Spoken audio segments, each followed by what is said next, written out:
안녕하세요. 시간의 발견 TV입니다. 오늘은 노후 준비를 위해서 꼭 해야 될 3가지 말씀을 드리도록 하겠습니다. 그 첫 번째, 수입 부분에 대해서 말씀을 드리겠습니다. 적더라도 현금 소득원을 확보하라고 말씀을 드리고 싶습니다. 젊었을 때 30만원과 나이 들어서 30만원은 그 가치가 다릅니다. 모아서 우리는 소득원을 확보를 할 필요가 있습니다. 예를 들어 볼까요? 노령연금 소득이 월 50만원이라고 한다면은 유튜브 활동으로서 한 80만원 본다면 공공근로라든가 기타 수익으로 해서 70만원을 본다면 벌써 그건 200만원이 되는 거죠. 자기가 할 수 있는 부분을 잘 찾아서 모으면은 알토란 같은 소득이 될 수 있다는 겁니다. 그리고 수입에 대해서 안정적인 것을 선택하라고 말씀을 드리고 싶습니다. 가장 익숙하고 자기 취미에 맞는 일을 선택하시기 바랍니다. 특히 퇴직 후에 남의 달콤한 말에 현혹이 되어서 큰 금액을 투자해서 낭패를 보는 경우들을 우리는 자주 볼 수가 있습니다. 그리고 한번 무리를 하잖아요. 그러면 그 회복에 대한 욕심으로 인해 가지고 다음에는 더한 무리수를 뜨게 됩니다. 그러다 보면은 헤어나기 어려운 너무 깊은 수렁에 빠지는 케이스들도 우리가 많이 볼 수가 있죠. 그 다음 수입 부분에 대해서 신체적으로 무리한 계획은 피하라고 말씀을 드리고 싶습니다. 무리한 노동이라든가 과욕으로 인해서 신체가 상하면은 그것은 결정적인 손해를 보는 경우입니다. 건강제일주의, 무엇을 하시든 간에 건강 우선 전제 하에서 모든 것을 보시기 바랍니다. 건강이 한번 꺾이면은 젊었을 때와 달리 회복하는 시간이 매우 길어집니다. 우리가 젊었을 때 생각하고 무리하게 농사를 하다가 낭패를 보는 경우들이 있을 수가 있습니다. 경운기 그 대단히 위험합니다.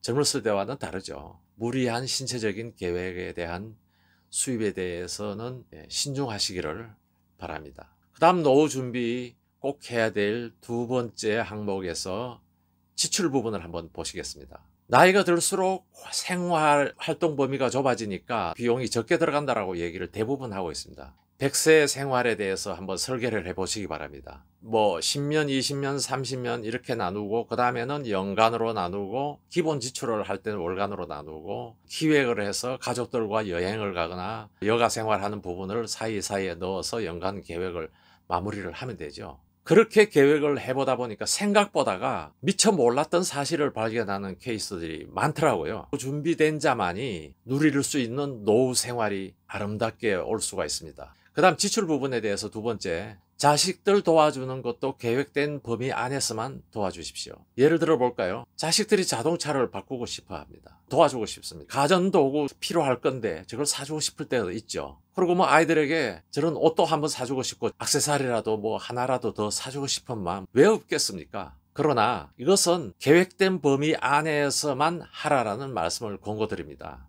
제가 경영 자문을 하면서 70대가 넘어서 일하는 분들에 대해서 하나하나씩 노트를 요즘에 해보고 있습니다. 근데 99%가요. 자식들 짐 때문에 할 수 없이 나와서 일을 하는 경우가 대부분이에요. 안타까워요. 자식이 사고를 내서 그 짐을 대신 지고 가는 경우, 자기 노후 준비는 돌아볼 겨를도 없이 지금도 직장에 나와서 정말 힘든 육신을 가지고 일을 하는 분들이 많습니다. 그 다음 지출 부분에 대해서 3번째, 우선 크게 생각하면은 양로원 생활하기 싫으시면은 그때는 자기가 유신적인 한계가 있기 때문에 많은 비용이 들어갈 수가 있습니다. 그리고 꼭 부탁드리고 싶은 게 하나 있습니다. 들고 있는 실손보험은 절대 해약하지 말기 바랍니다. 여러분들 젊었을 때 이런 보험들은요, 사실상은 개돈 부어 놓은 겁니다.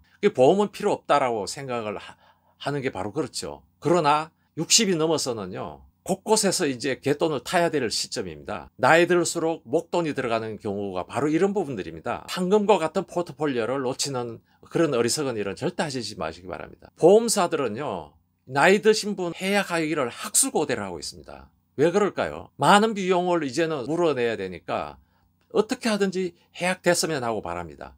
한번 해약되면 다시 그 보험을 들 수가 없습니다. 여러분들 꼭 실손보험에 대해서는 실컷 잘하시고 나서 나중에 정작 필요할 때 해약하는 이러한 일을 하시지 말길 바랍니다. 그리고 또 한 가지 말씀을 드리고 싶어요. 취미 활동에 들어가는 비용보다도요, 건강하지 못해가지고 오는 병원 비용이 더 크게 들어가는 수가 있습니다. 여러분들 그 부분을 너무 인색하게 보지 마시기 바랍니다. 꼭 돈이 안 들어가는 취미 활동도 많잖아요. 그래서 우리가 활동할 수 없는 나이에 목돈이 들어가는 부분에 대한 파이프라인을 꼭 구축하시기 바랍니다. 놓치시면 안 되겠습니다. 그 다음 세 번째 노후 준비로서 투자 부분에 대해서 말씀을 드리겠습니다. 기대하실 것 같아요. 무엇에 대해서 좀 투자를 해야 되겠는가 이렇게 생각하시겠죠. 전 첫 번째 말씀을 드리고 싶은 것은 시간에 대한 투자를 말씀을 드리고 싶습니다. 퇴직 후에 가장 큰 단점은 시간을 무료하게 보내는 케이스들을 봅니다. 더 애쓰게 뭐 할 필요가 뭐가 있겠어.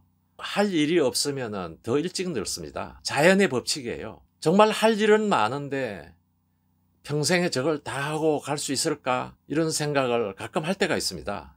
세상은 넓고 할 일은 많다. 이것은요, 젊은 세대에만 해당되는 것이 아니에요. 지금 베이비 부머 시대 때 해당되는 정말 중요한 멘트예요. 그 다음에 두 번째 투자에 대해서 지식 사업에 대해서 투자를 하라고 말씀을 드리고 싶습니다. 지식은 비용이 크게 들어가지 않을 뿐만 아니라 지속적인 뇌 활동을 함으로 인해서 정신적으로 더욱 건강해지고 정신적으로 건강해지면 육체적으로 건강해진다고 말씀을 드렸죠. 취미 활동을 수익원으로 연계해서 해보시기 바랍니다. 그러자면은 이 지식에 대한 전문적인 공부를 해야 되겠죠. 거기에 대한 투자를 하라라는 겁니다. 예를 들어서 독서를 좋아하시는 분 있죠. 그럼 그 독후감을 나름대로 작성을 해서 유튜브에다가 올리시기 바랍니다. 또 여행을 좋아하시는 분들, 여행의 좋은 절경들, 아름다운 부분을 남겨서 그 부분을 가지고 유튜브에 올리시기 바랍니다. 블로그에 올리시기 바랍니다.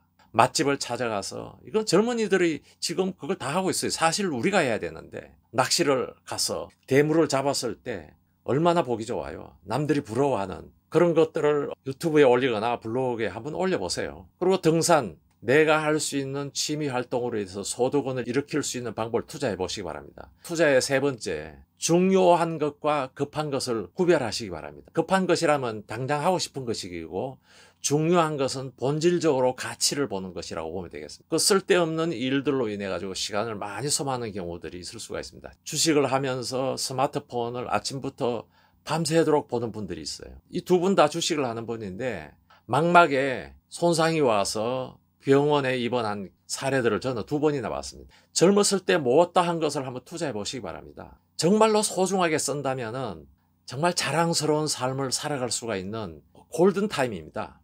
시간에 대해서, 지식 사업에 대해서, 중요한 것에 대해서 투자를 하라고 말씀을 드리고 싶습니다. 그렇게 생각하는 이 세 가지 내용은 베이비 부머는 신노년이기 때문에 그렇습니다. 전에 없던 노후 설계가 필요합니다. 그것은 장수 건강을 위해서 이제는 취미와 레저 활동도 돌아봐야 되고요. 구체적인 수익원을 우리는 확보를 해야 되는 신노인 시대 때입니다. 우리는 이러한 시대에 살아가면서 여기에 맞는 한 발 앞선 우리의 사고를 바꾼다면은 여러분들 노년 시대 때 아름다운 설계로서 정말 행복한 노년이 될 것입니다. 마치도록 하겠습니다. 감사합니다.